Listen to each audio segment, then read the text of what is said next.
Assalamualaikum warahmatullahi wabarakatuh. Innalillahi wa inna ilaihi rajiun. Musibah 6 meninggal anak bangsa disertai dengan kesimpang siuran informasi, penjelasan yang berbeda baik dari kepolisian maupun dari FPI. Dan ini sangat-sangat membingungkan masyarakat, juga mencemaskan. Oleh karena itu dihimbau kepada siapapun, mari sungguh-sungguh kita menahan diri dari tindakan kekerasan kepada siapapun dengan cara apapun, karena kekerasan pasti menimbulkan masalah baru.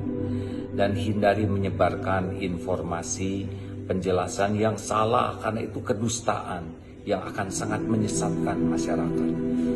Yang kedua, semoga akan ada lembaga independen yang dipercaya oleh seluruh masyarakat untuk bisa mengungkap semua ini dengan sejelas-jelasnya, setransparan mungkin, sehingga kebenaran itu nyata dan keadilan itu terbukti.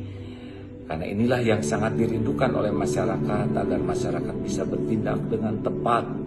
Dan mari yang ketiga, kita perbanyak doa, karena yakin Allah menyaksikan segala-galanya dan Allah lah yang maha tahu yang sesungguhnya. Dengan doa, Allahumma arinal haqqa haqqan warzuqna ittiba'ah wa arinal batila batilan warzuqna ijtinabah. Ya Allah, tunjukkan yang benar itu nyata kebenarannya dan mampukan kami menapakinya, memperjuangkannya. Dan tampakkan ya Allah yang batil itu nyata kebatilannya, dan mampukan kami untuk menjauhinya, menyingkirkan kebatilan. Ini adalah doa yang sangat adil yang harus kita mohon kepada Allah, agar Allah membukakan semua ini sehingga kita bisa bersikap dengan benar dan adil. Semoga kejadian ini tidak terulang kembali, dan semoga bangsa kita benar-benar tegak dalam kebenaran dan keadilan, karena hanya itulah yang akan membuat bangsa ini bermartabat dan berkah. Amin ya rabbal alamin. Assalamualaikum warahmatullahi wabarakatuh. Kebetulan sekali kami akan sambungkan dengan keadaan di hari ini, di negeri ini, Masya Allah. Mendengar berita, banyak pertanyaan datang kepada kami. Untuk berbicara saat ini luar biasa. Kalau kita berbicara, lo yang mendengar orang yang hati bersih, akan sampai pesan-pesan kebaikan kepada mereka sebagai kebaikan. Akan tapi biarpun kebaikan yang disampaikan, ketahuilah, bisa jadi di tangan seseorang menjadi kalimatu haqqin urida bihal batilu. Kebenaran akan tapi dijadikan untuk menuju kebatilan. Maksudnya batil, jelek. Kalimatnya kalimat kebaikan. Maka benar-benar hari ini, karena begitu bebasnya media, kita berbicara satu kalimat, bisa dipakai 2 orang untuk bertentangan. Karena zamannya zaman fitnah hari ini. Maka kami himbau untuk waspada dengan media-media. Kalau perlu Anda berpuasalah, jangan banyak mendengar berita yang aneh-aneh hari ini. Yang semuanya mengarah kepada adu domba. Ingin diporak-porandakan bangsa ini. Ingin dihancurkan bangsa ini. Ada ingin memancing di air keruh. Ada ingin yang memanfaatkan percekcokan di negeri ini. Dan mereka adalah bukan ahli iman. Mereka bukan pecinta NKRI. Ada pecinta dirinya sendiri. Pecinta kemaslahatan untuk dirinya sendiri.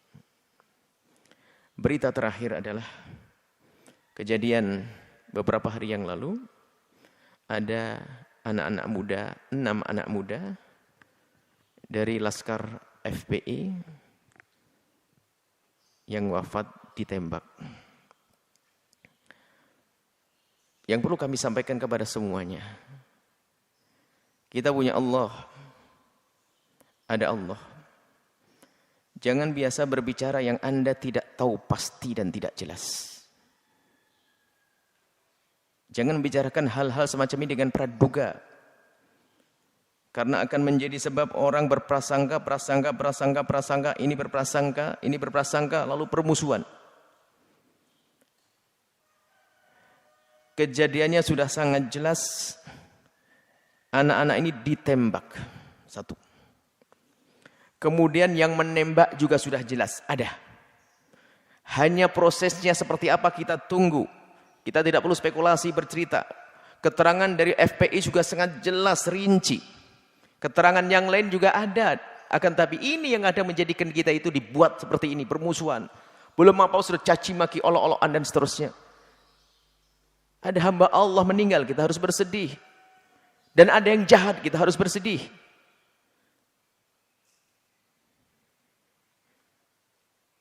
Dan sebetulnya setelah Allah ringankan bahwa yang menembak sudah jelas. Yang lebih parah nanti kalau seandainya tidak ada yang mengaku yang menembak ini. Tidak ada yang menembak, akhirnya semuanya saling tuduh menuduh. Yang menembak jelas, yang ditembak jelas, tinggal prosesnya itu seperti apa, kita tunggu. Maka kami memohon kepada yang akan mengurusi permasalahan ini. Anda mohon bawa hati nurani Anda. Dan semuanya, batin Anda. Jangan nuruti hawa nafsu siapapun yang mengurusi hal ini. Kita punya Allah. Kita punya Allah. Jangan bikin rusak umat ini. Sekali Anda bisa menjadi juru damai, jadilah juru damai. Cari data yang sesungguhnya, yang sebenarnya. Dan sampaikan yang sebenarnya. Dan selesai setelah itu. Jangan berdusta. Ingat, yang berdusta dalam urusan ini akan ada musibah dari Allah. Akan musibah dari Allah besar buat Anda, diri Anda. Maka ayo yang jujur dalam hal ini dan secepatnya supaya umat ini tidak gaduh dengan perselisihan hal yang semacam ini. Kemudian kami seru kepada semuanya, umat. Baik Anda yang pro FPI atau yang anti FPI. Semoga semuanya bersepakat mencari kedamaian. Kalau begitu lepaskan daripada kebencian Anda atau kecintaan Anda, mari kita menghadap kepada Allah dengan serius. Hasbunallah wa ni'mal wakil, kita serahkan kepada Allah semuanya urusan kita. Memohon ya Allah tunjukkan kebenaran. Tunjukkan kebenaran. Biar perlahan akan reda pertentangan kita ini. Jangan dibumbui dengan kebencian Anda kepada kelompok tersebut. Atau komentar Anda dibumbui dengan kecintaan Anda, akan tapi kita ingin menghadap kepada Allah. Biar sama-sama, ayo. Kami yakin di antara yang tidak senang dengan FPI adalah juga ahli iman. Yang mencintai FPI, ahli iman. Ini semuanya ahli iman. Bagaimana sekarang? Ayo kita. Ini semua adalah umat Nabi Muhammad SAW. Kita ingin menghadap kepada Allah dan banyaklah berdoa. Jika ada orang-orang jahat, Anda gertak mereka tidak bergeming, maka gertaklah dengan panjatan doa. Allah akan menurunkan hukuman kepada mereka. Mari kita mohon semuanya, jangan lewatkan. Baik Anda yang membenci FPI atau yang cinta FPI, ngadu kepada Allah setiap saat. Dan hentikan komentar-komentar yang bermacam-macam, supaya tidak tambah keruh negeri ini. Kita ingin damai. Ayo kita mohon. Dan kepada aparat semua yang akan menangani permasalahan ini, ingat hitungan Anda dengan Allah. Kalau Anda selamat dari hukuman di dunia, kalau Anda tidak jujur, Anda tidak akan selamat hukuman di alam barzah dan akhirat. Ini tanda cinta kami untuk Anda. Jangan macam-macam urusan ini. Jangan macam-macam urusan ini karena urusan nyawa umat Nabi Muhammad. Kedepannya ini ada nyawa-nyawa lagi. Kalau ini dibiarkan terus akan ada nyawa lagi dan nyawa lagi dan nyawa lagi. Karena pernah ada kejahatan atau pernah ada kejadian yang semacam ini atau keadaan negeri semacam ini, nanti semakin keruh kalau tidak segera ada ketegasan dari aparat. Dan kami mohon kepada Allah, semoga Allah memberikan kekuatan kepada penegak hukum untuk menegakkan kebenaran. Kita minta kepada Allah. Selesai, supaya tidak kita dalam polemik yang berkepanjangan yang tidak ada artinya. Kita sedih. Di sana ada orang menangis karena ada anaknya meninggal dunia dan sebagainya. Di sini ada yang mencaci. Apa ini semuanya? Kita perlu bahasanya selalu kita bagaimana menjaga perasaan siapapun. Dan mari saat inilah waktunya kita memohon kepada Allah. Kami ingatkan, yang membenci FPI atau yang mencintai FPI, sudah waktunya kita mengadu kepada Allah. Hentikan kita untuk komentar-komentar sesuatu yang tidak jelas. Adapun yang bersangkutan membela, menjelaskan sesuai kenyataannya, wajar. Silahkan. Tapi jangan semuanya mudah mencaci dan mengolok. Mendustakan apalagi, jangan. Baru nanti setelah ada pembuktian melalui prosedur hukum, maka ayo kita ikuti semuanya. Maka mari kita mohon semuanya. Umat Islam punya kewajiban mohon kepada Allah. Kebatilan yang tidak bisa Anda hentikan dengan tenaga Anda, ingat kisah Fir'aun yang saat ini pas nih, maka saya berhenti karena tafsirin tadi masalah itu.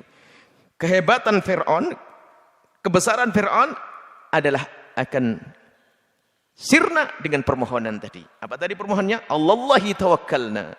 Allahi tawakkalna. Rabbana la taj'alna fitnatan lil qaumidz zalimin wa najjina bi rahmatika minal qaumil kafirin. Ini Fir'aun dengan kejahatannya membuat kerusakan di muka bumi. Sayyidina Musa dan kaumnya yang waktu itu masih sedikit merasa lemah, akan tapi punya Allah. Mereka merasa kuat dengan Allah, mohon ya Allah. Jangan kau jadikan kami fitnah, artinya jangan kau jadikan kami itu bahan tertawaan bagi mereka ya Allah. Maka mari kita memohon ya Allah kepada Allah, mohon kepada Allah semuanya. Setiap malam, setiap habis salat mohon, ya Allah tampakkan kebenaran sebagai kebenaran. Dan yang ingin membuat kerusakan di muka bumi ini ya Allah, kalau tidak segera kembali kepadamu, hancurkan ya Allah. Dan kami ingatkan kepada siapapun, Anda yang berbuat jahat di negeri ini, Anda yang berbuat jahat di negeri ini, kalau Anda masih punya telinga dan hati nurani, tolong dengar ini bahasa cinta kami untuk Anda. Berhentilah dari kejahatan Anda. Tobat. Sebelum Anda tidak lagi bisa tobat. Sebelum Anda tidak lagi bisa tobat. Sebelum Anda tidak lagi bisa tobat. Saya sayang kepada Anda kalau ada yang jahat. Hidup ini, lihat. Di dunia kalau tidak punya bekal kebaikan, di akhirat akan sengsara sepanjang masa. Yang zalim. Kadang kezaliman yang dilakukan di dunia akan Allah beri kehukuman di dunia sebelum di akhirat. Anda akan ternistakan di dunia sebelum di akhirat. Ini adalah peringatan bahasa cinta kami untuk Anda. Supaya tidak terus begini. Subhanallah. Ada musibah, ada yang caci maki, Allah sana sini. Yang telah meninggal semoga diampuni Allah. Allah diangkat derajatnya oleh Allah subhanahu wa ta'ala. Dan siapapun yang berbuat jahat, semua menghentikan kejahatannya. Dan yang punya keinginan untuk merusak negeri, semoga Allah hentikan. Dan semoga Allah hancurkan yang kehancurannya menjadi kebaikan untuk umat ini. Ini saja pesan kami kepada semuanya. Tolong hentikan amanat. Hentikan, jangan Anda memberikan komentar yang menjadikan orang sebab bermusuhan. Ingat, itu namanya namam, dosa besar. Anda jangan mengetik sesuatu, mengeluarkan sesuatu. Ini musibahnya zamannya viral, membuat video. Semuanya ngomong seenaknya sendiri, hati-hati. Maka Anda pun jangan mau mendengar setiap omongan. Hati-hati. Semoga Allah menjaga kita semuanya. Menjaga negeri ini. Membebaskan dari benalu-benalunya.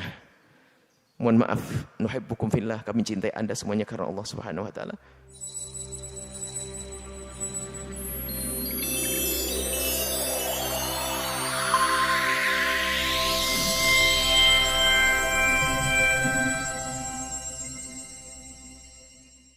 Bismillahirrahmanirrahim. Assalamualaikum warahmatullahi wabarakatuh. Alhamdulillahi rabbil alamin. Wassalatu wassalamu ala rasulillahil karim, nabiyyina Muhammadin wa ala alihi wa sahbihi wa ummatihi wa dhurriyyatihi ila yaumiddin wa ba'du. Fa ya ibadallah, usi nafsi wa iyyakum bi taqwallahi faqad fazal muttaqun fala tamutunna illa wa antum muslimun.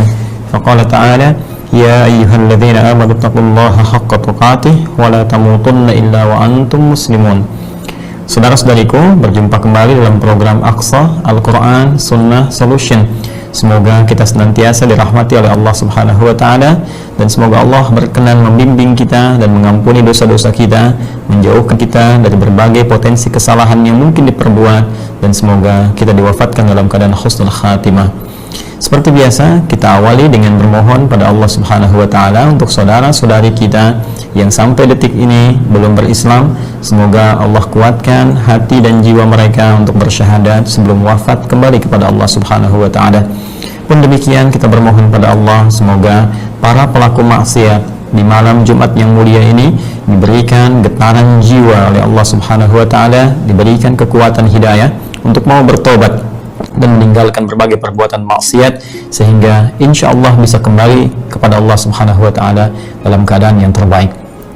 Dalam kesempatan kali ini, kami juga atas nama keluarga besar Adi Hidayat Official menyampaikan duka cita yang sangat mendalam.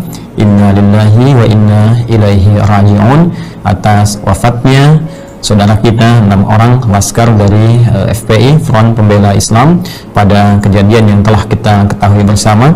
Kita bermohon berdoa kepada Allah Subhanahu wa taala, semoga saudara-saudara kita dimaksud diterima setiap titian amal solehnya oleh Allah Subhanahu wa taala, diwafatkan dalam keadaan yang terbaik, dan semoga disabarkan keluarga besar mereka semua, dan dengan itu semoga kita diikutkan dalam keadaan yang terbaik untuk berjumpa kembali menghadap Allah Subhanahu wa taala. Segala hal terkait dengan proses yang dimaksud, baik aspek hukum ataupun yang lainnya, kami sangat mendukung pada berbagai pendapat dan pernyataan yang telah disampaikan oleh para pakar di bidangnya, baik oleh para pakar hukum, pendapat para ulama, juga ormas-ormas yang kapabel di bidangnya. Oleh karena itu, kita mendorong dan berdoa kepada Allah, semoga segalanya bisa berjalan sesuai dengan apa yang telah Allah tetapkan dan sesuai dengan koridor yang berlaku di Hukum Negara Kesatuan Republik Indonesia. Saya hanya ingin mengingatkan bahwa di dalam Al-Quran, surah Al-Baqarah, surah yang kedua, tepatnya di ayat yang ke-72, Allah mengungkap janji akan menampilkan dan membuka segala hal yang terkait dengan tindak tanduk manusia, termasuk potensi-potensi kejahatan yang mungkin terjadi, atau bahkan dalam kasus tertentu, semisal pembunuhan misalnya. Allah berfirman, wa idh qataltum nafsan fadara'tum fiha wallahu mukhrijum ma kuntum taktumun. Dan ketika engkau pernah melakukan satu tindakan pembunuhan, lalu engkau berselisih paham, berseteru siapa dan bagaimana itu terjadi untuk menemukan pelakunya. Nah, dan Allah berjanji, wallahu mukhrijum ma kuntum taktumun. Ya, sebaik apapun itu kemudian ditutupi, atau sekuat apapun itu kemudian mencoba untuk diarahkan pada aspek-aspek yang tidak terkait dengannya, kata Allah, semua akan diungkap dengan cara yang seadil-adilnya, sejujur-jujurnya, sedetil-detilnya. Bila bukan di dunia, maka di akhirat semua akan terbuka. Oleh karena itu, kita bermohon kepada Allah Subhanahu wa taala agar Allah memberikan kedamaian di negeri kita, ketentraman, dijauhkan dari perpecahan, dan disatukan dalam kebaikan-kebaikan serta kemuliaan dengan izin Allah Subhanahu wa taala.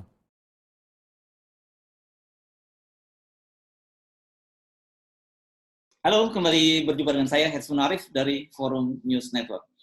Bung Rocky, situasi negara ini makin panas setelah peristiwa penembakan lah. Kita menggunakan bahasa yang netral gitu ya, karena ada yang nyebut baku tembak, penembakan. Tapi kita sebut mungkin lebih tepatnya kalau kita sebut misteri saja lah, misteri di kilometer 50 tol. Karena sampai sekarang kan saling mengklaim nih, polisi menyatakan bahwa dia dipepet, diserang oleh FPI, tapi sebaliknya FPI mengaku bahwa justru mereka yang dipepet, dan mereka juga tidak pernah punya senjata. Ini jadi menarik, apalagi kemudian beredar voice note itu, rekaman-rekaman percakapan ketika dari sisi FPI ketika mereka dipepet oleh orang tak dikenal. Iya, kalau dia misteri, kita mesti bongkar asumsi-asumsi dari misteri itu. Mungkin kita perlu Sherlock Holmes itu.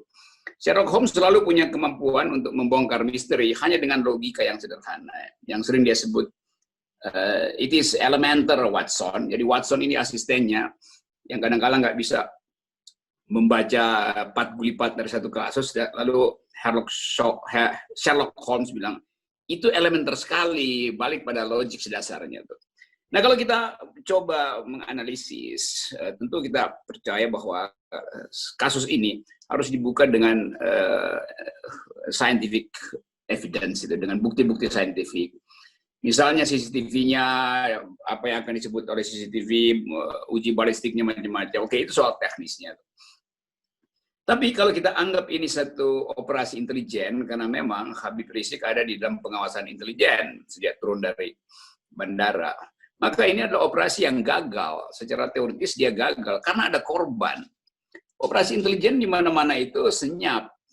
Jadi kalau dikatakan bahwa ada perlawanan sehingga berlangsung tembak-menembak atau apa namanya, tetap ujungnya ada korban, 6 orang korban. Dan itu membuktikan bahwa tidak rapi. Kalau itu dianggap membuntuti Habib Rizik, oke. Nah, soal ini yang mestinya kita hitung secara akademis. Kenapa harus ada korban itu kan? Apakah ada kekacauan koordinasi? Apakah ada indisipliner?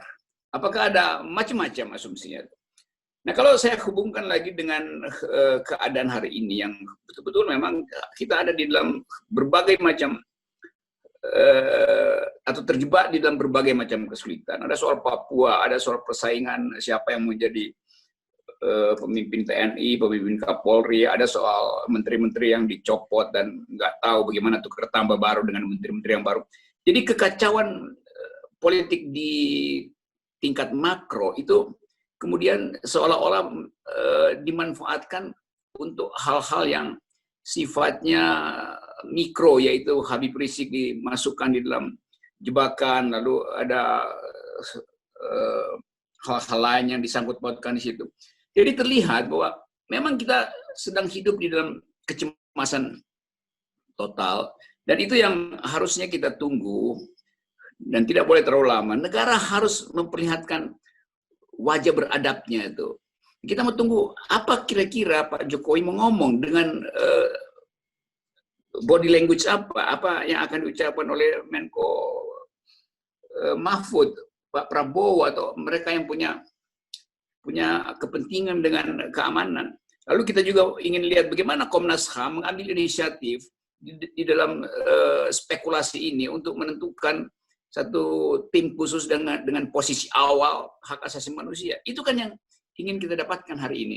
Dan itu yang belum kita dapatkan. Yang kita tahu sekarang isu ini menjadi headline di media internasional. Jadi internasional mengawasi kita dari detik ke detik tentang perkembangan demokrasi dan kestabilan negeri ini. Nah, itu sebetulnya inti dari problem kita yang berakar jauh di dalam sistem peristiwa Pilpres 2019. Jadi kita boleh lihat sebetulnya ini akarnya ada di dalam ketidakpercayaan orang terhadap hasil Pilpres, dan itu berlanjut sampai sekarang udah 2 tahun, dan kita belum bisa menemukan atau belum bisa memulihkan keakraban berwarga negara pada bangsa ini. Dan itu saya ingin salahkan pada kekuasaan tidak mampu mengakrabkan kehidupan warga negara, sehingga ekses semacam ini terjadi karena orang tidak lagi menghargai, tidak lagi menganggap kekuasaan itu punya marwah untuk menyelenggarakan negara ini.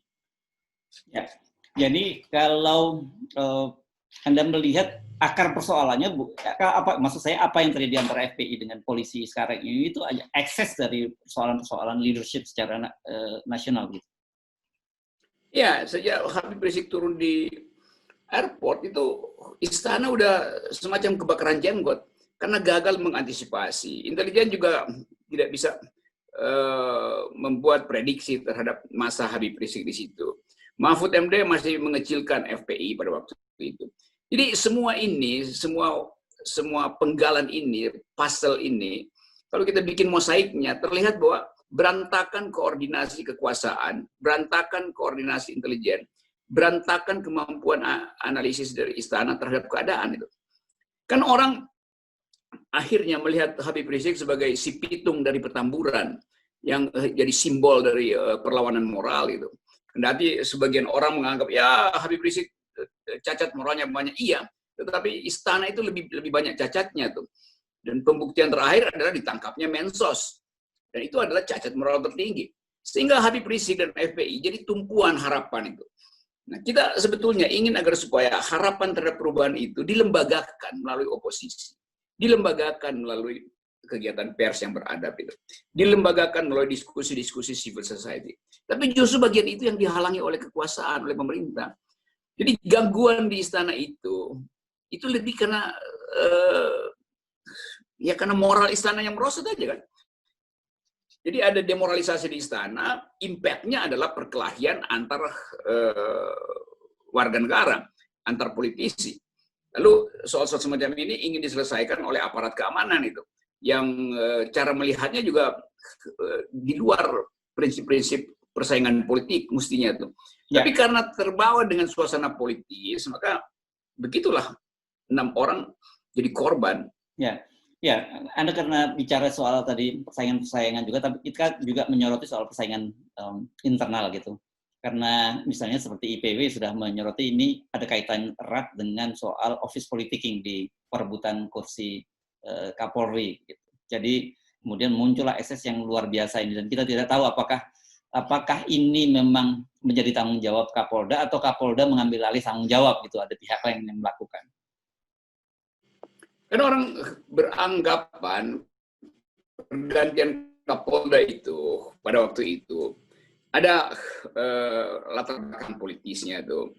Oke, lalu kita berharap bahwa Kapolda sekarang ini masuk di dalam kurikulum profesional dalam penanganan kasus. Lalu kita berpikir juga bahwa Habib Rizik bisa diantisipasi gerak politiknya oleh kemampuan intelijen. Kan itu hal yang mudah kan? Karena Habib Rizik terbuka, ngomongnya terbuka, di mana-mana bisa bertemu dan bisa dianalisis fakta-fakta yang dia ucapkan, kritik yang dia ucapkan. Nah, bagian ini nggak dianalisis oleh kekuasaan. Sehingga kekuasaan menganggap bahwa segala sesuatu bisa dibypass dengan kekerasan.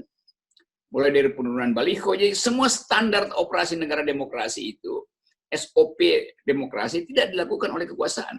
Nah, karena ketiadaan tuntunan SOP demokrasi itu, maka aparat juga bisa sesuka-sukanya lakukan aktivitas di luar pakem itu. Begitu terjadi ekses, maka dengan gampang dikatakan, ya itu karena ada perlawanan segala macam. Walaupun kita masih tunggu pembuktian apa benar ada perlawanan atau macam-macam. Tapi setting makronya adalah krisis kemampuan kekuasaan untuk mengutuhkan bangsa ini. Itu bahayanya tuh. Banyak kalangan yang mendorong agar kasus ini menjadi lebih transparan, itu dibentuk tim pencari fakta, dan kelihatannya DPR juga sudah akan memanggil Kapolri, Komnas HAM juga sudah mulai bekerja dan sebagainya.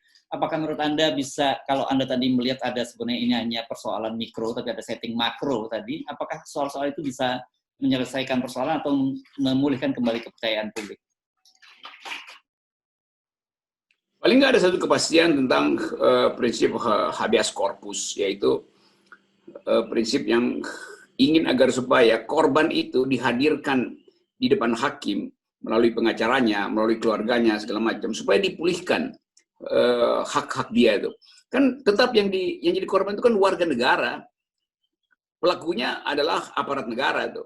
Oh, nanti akan dibuktikan terbalik misalnya atau ada variabel lain, oke, itu urusan hukumnya.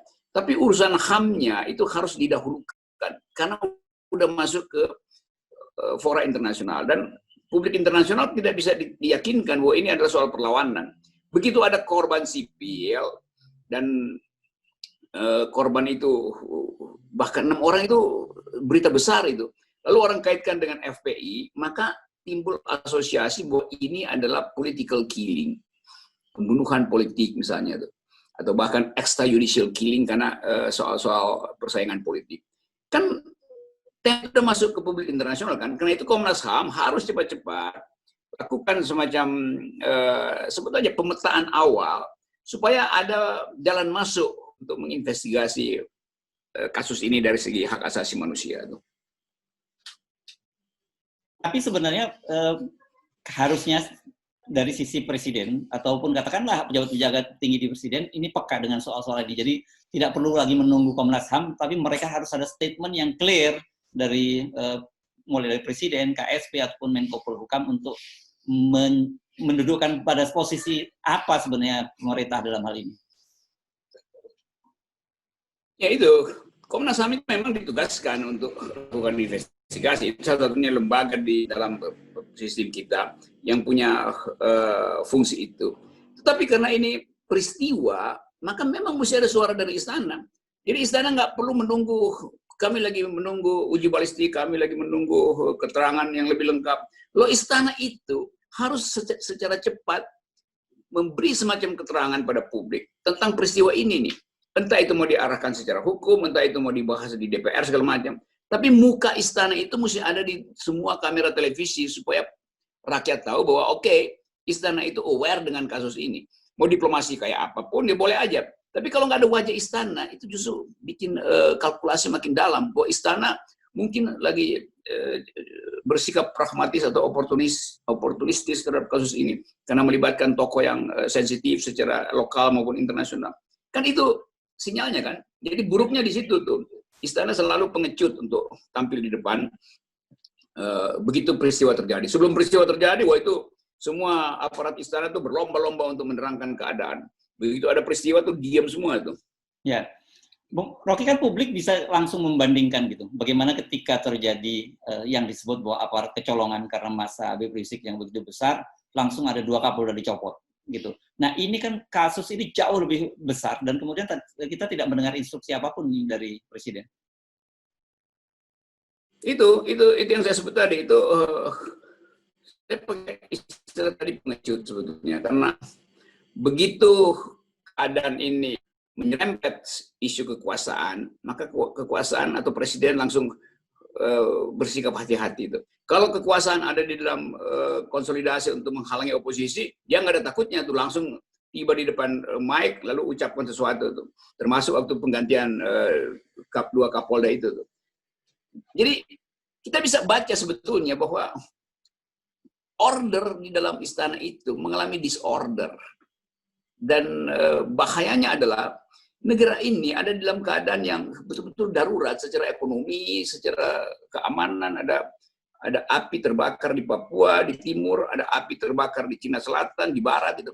Jadi bagian ini yang seolah-olah nggak masuk di dalam nalar kekuasaan buat analisis semua ini. Ini udah 1 hari, udah 24 jam, nggak ada tuh keterangan atau apa dia rapat terus-menerus mengumpulkan data istana itu. Sementara publik lebih cepat melakukan analisis. Nanti kemudian begitu publik atau pers bikin berita istana, kemudian bangga, nggak begitu loh. Istana sendiri apa versinya tuh? Ya. Kan pers tetap ingin serve kuriositas publik kan. Ya. Rakyat ingin tahu secara cepat-cepat apa sebetulnya yang terjadi itu. Akibatnya orang analisis sendiri itu, rekaman video dari voice note dari yang beredar dari mobil yang dianggap diculik itu atau dipepet. Jadi kekuasaan membiarkan orang membuat analisis sendiri, dan dengan akibat kekuasaan kemudian jengkel bahwa ada analisis alternatif gitu kan. Padahal memang kekuasaan nggak punya kemampuan untuk melakukan analisis. Oke, jadi kalau begitu sebagai publik, bagaimana kita menyikapinya? Karena pemerintah sikapnya kita tunggu-tunggu tidak muncul. Sementara kemudian ketika kita sendiri mengambil sikap itu juga bisa disalahkan. Tetap publik berdasarkan potongan puzzle itu membuat konstruksi di pikirannya itu. Dan soal ini di mata internasional langsung dianggap sebagai pelanggaran hak asasi manusia. Nanti istana bilang, enggak, ini bukan pelanggaran hak asasi manusia. Iya, tapi bagi versi internasional, kalau warga negara dengan alasan apapun mengalami kekerasan oleh aparat negara, itu namanya pelanggaran HAM. Bahwa pembuktian hukum bisa menerangkan lain, itu soal belakangan.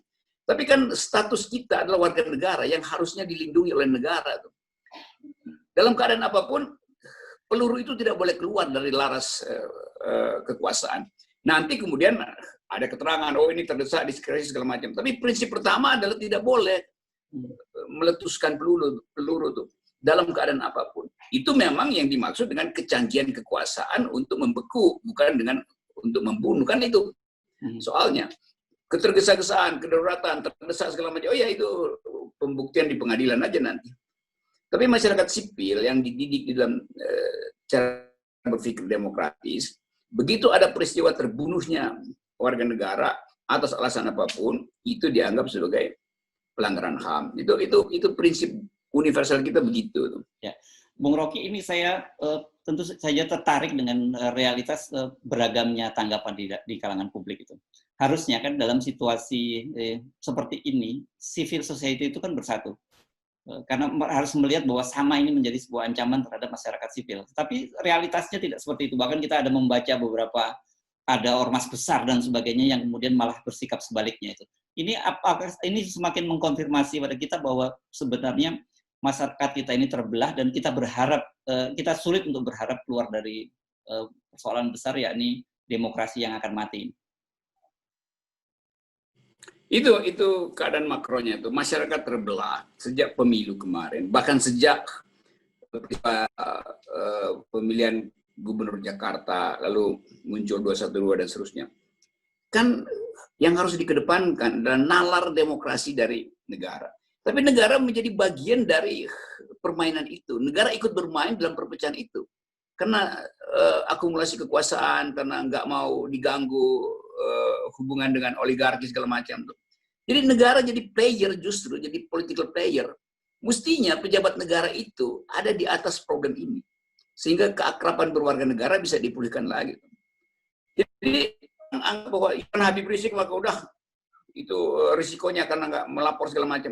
Jadi kemampuan kita untuk justice, kemanusiaan itu kemudian dihalangi oleh peristiwa kecil yang justru diadakan sebagai isu oleh kekuasaan. Kan seminggu sebelumnya itu udah diisukan terus-menerus bahwa Habib Rizik tidak taat hukum, Habib Rizik membandel, kabur, berbahaya segala macam.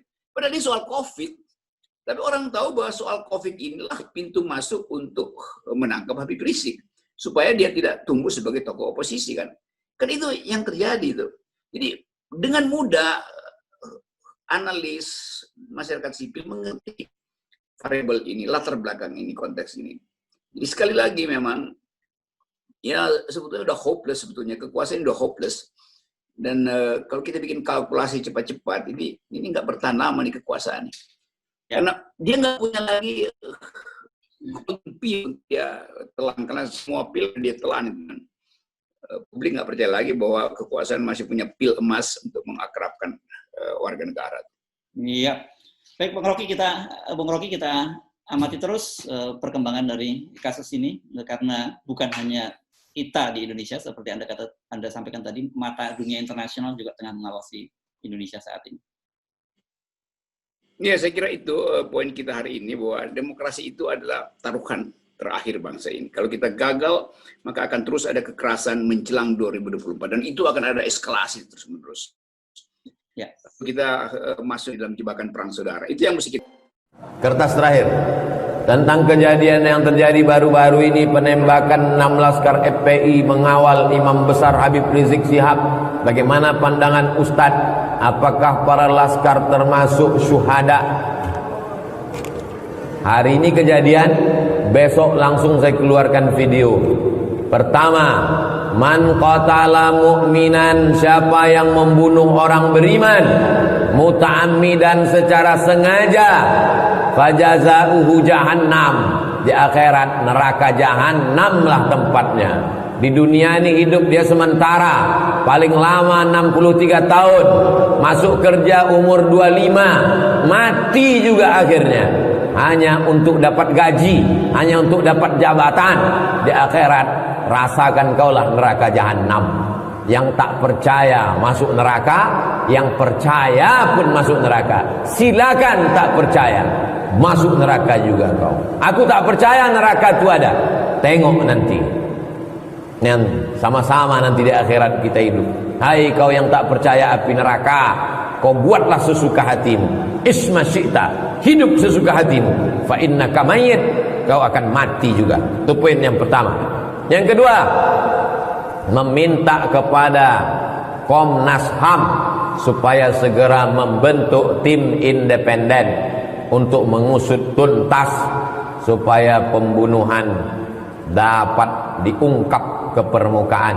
Siapa yang menembak dari jarak dekat, siapa yang menyiksa, membakar, siapa yang mengotopsi tanpa izin keluarga, kenapa perutnya dibelah, kenapa kulitnya biru-biru, kenapa dipukul pakai senjata tumpul. Kau juga akan punya anak, kau juga akan punya keturunan. Bagaimana kalau anakmu yang dikandung istrimu 6 bulan, 9 bulan, 10 hari dibesarkan dengan tetes air mata? 6 orang itu bukan anak kucing, 6 orang itu manusia. Sebaya dengan anak-anak. La yu'minu ahadukum, tak beriman hatta yuhibba li akhih, sampai kau sayang kepada saudaramu. Tak beriman kamu sampai ada rasa saudaramu. Kalau engkau bisa merasakan sakit, berarti kau makhluk hidup.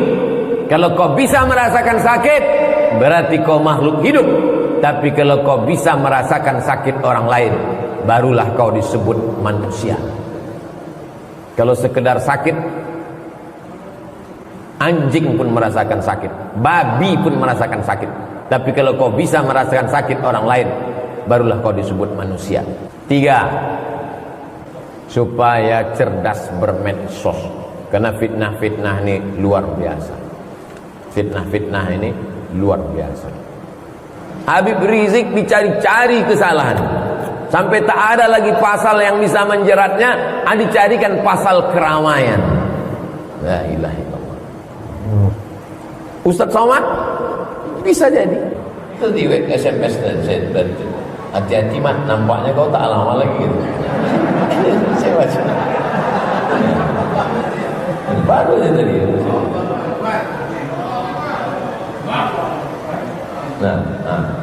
Mat kata dia.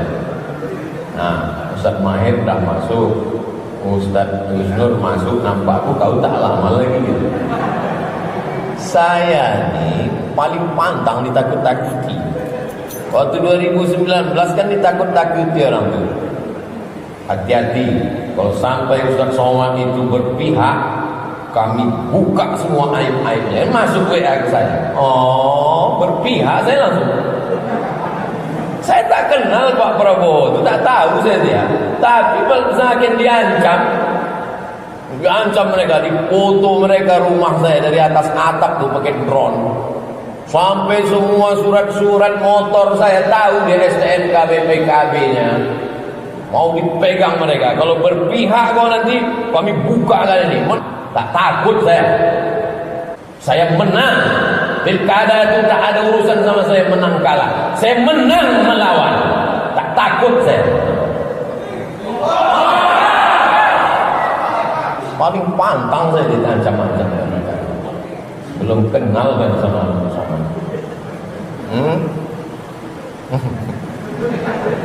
Dah jelas?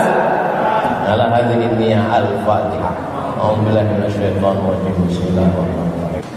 Nanti 20-30 tahun akan datang, yang mengawasi saya itu akan bercerita ke cucu mereka. Waktu itu mereka sudah tua di ruang ICU. Mereka akan cerita ke cucu mereka. Cucu-cucuku dulu di Pekanbaru ada seorang ustaz namanya Abdul Somad. Kami kasih dia duit, tak diterimanya. Kami kasih dia mobil, tak diterimanya. Kami takut-takuti dia. Kami cari-cari surat nikahnya di kantor KUA. Kami cari-cari atap rumahnya, kami foto pakai drone. Tak takut juga dia, nah. Diceritakannya ke cucu-cucunya 30 tahun akan datang. Ada rupanya manusia macam itu, nah. Bukan di buku, bukan di kertas. Nyata orangnya, pernah jumpa kami. Nangis dia cerita ke cucu. Itu yang mau saya sampaikan. Lewat perbuatan saya, lewat tindak tanduk saya. Banyak jamaah yang takut. Jamaah mau saya ini tenang-tenang saja. Kami tak mau Ustaz dicaci maki Ustaz. Kami sedih melihat Ustaz dibuli Ustaz. Paham saya, mengerti saya. Mudah-mudahan kita dilindungi Allah Subhanahu wa taala. Amin. Terima kasih. Assalamualaikum warahmatullahi wabarakatuh.